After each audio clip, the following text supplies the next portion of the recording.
I call Anna Sarwar. Thank you, Presiding Officer.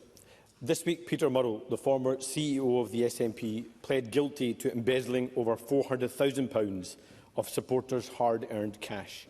He will have to answer for his crimes, and that will be a matter for the courts. But questions remain about the deeper culture that allowed him to commit and think he could get away with his crimes. A culture that's been a hallmark of not just how the SNP run their party, but also how they govern the country. A culture of secrecy and cover-up, where the public are not told the truth, dissenters are vilified and careers destroyed, where protecting the party and the people at the top is more important than the country. A sick and twisted belief that the cause is bigger than anything. So will John Swinney apologise to all those that have been the victims of this dangerous culture? First Minister. Sir, as I've said in answer to the urgent question that I responded to on Tuesday and in my public remarks on Monday, that I am appalled at the conduct of Peter Murrell. And as the police statement said on Monday, this was a lengthy and extremely complex case due to the scale of criminality over a 12-year period and the lengths Peter Murrell went to try and cover his tracks. So there is a terrible example here of behaviour and a breach of trust in public office, which I unreservedly condemn, and I have made that abundantly clear.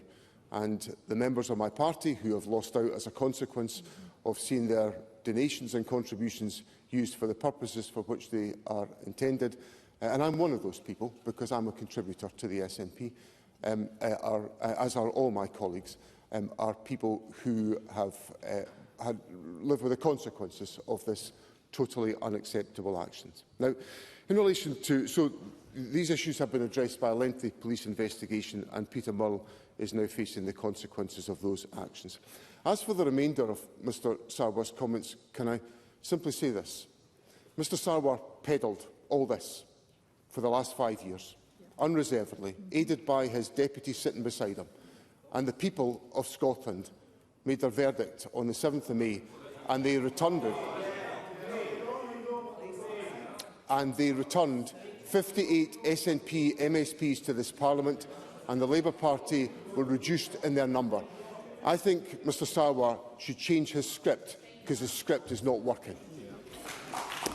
Presiding Officer, that arrogant disposition from John Swinney is what's destroyed so many people's lives in his own political party. Because John Swinney has been at the heart of the SNP for 30 years. This is a culture he helped build, enable and defend. So I say to the SNP benches, many of your colleagues and supporters were victims of this culture. And many you now sit with were part of it or benefited from that culture. So yes, Peter Murrell is responsible for his crimes. But secrecy and cover-up go far beyond one individual or one case.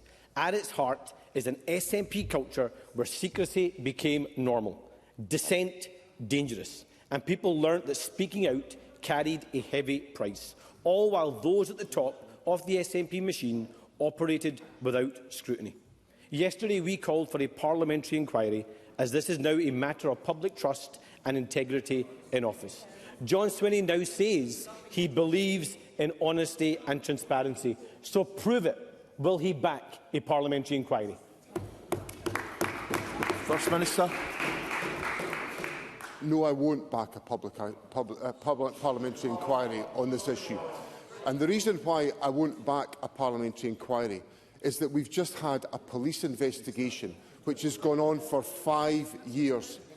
And that police investigation has identified criminality as the source of this particular issue, and that has now been remedied in the courts. So I don't think there is anything a parliamentary inquiry can add to a 5-year forensic police investigation that has resulted in the successful prosecution of an individual and his guilty plea. So what I would rather do is concentrate on the priorities of the people of Scotland, as I always do, whether that's reducing waiting times in our hospitals, or providing the support to first-time buyers, or making sure we expand early learning and childcare. That's what I'm going to do, because I'm a First Minister on Scotland's side.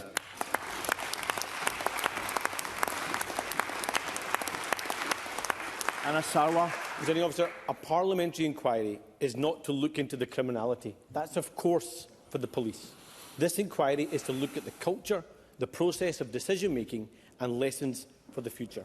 It's to answer the many questions that the public have. That requires light and transparency, not the usual John Swinney and SNP playbook to shut down or deflect, because we've seen the dangerous outcomes of this culture. Victims who reported the abuse by Patrick Grady threatened with legal and disciplinary action. SNP officials bullied and forced out by a First Minister for trying to reveal Murrell's crimes. Female MSPs bugged by SNP staff and then ignored by party leaders. 7 North Lanarkshire councillors forced out of the party for raising concerns about paedophile Jordan Linden. A culture that puts victims last as if they're a threat to the cause. So he has a choice. Will he back a parliamentary inquiry, or will he double down on protecting a culture that he helped build, that enabled a man he appointed to embezzle more than £400,000? First Minister. That was an astonishing attempt at victim blaming by Anna Sarwar, and he should be ashamed of himself in what he said. There is one person and one person alone who is responsible for the embezzlement of my party's funds, and that's Peter Murrell. And when I became leader of the SNP, I promised to my party that the party would have open dialogue and debate and scrutiny within our party, and that is precisely what I have delivered to the SNP. Just one of the many promises I gave to the SNP and to the people of Scotland. I also promised that I would unite my party, and I succeeded in uniting my party, which is why there's 58 of us over here and there's 17 of them over there. And my last word to Mr Sarwar on this subject is I would gently say to him, people in glass houses should not throw stones, because he knows that the Labour Party is up to its neck in difficulty, whether it's about live criminal cases that involve former members of this Parliament, or whether it's Peter Mandelson and his influence over the Labour government. Anna Sarwar hasn't got a leg to stand on in taking me to task on these issues.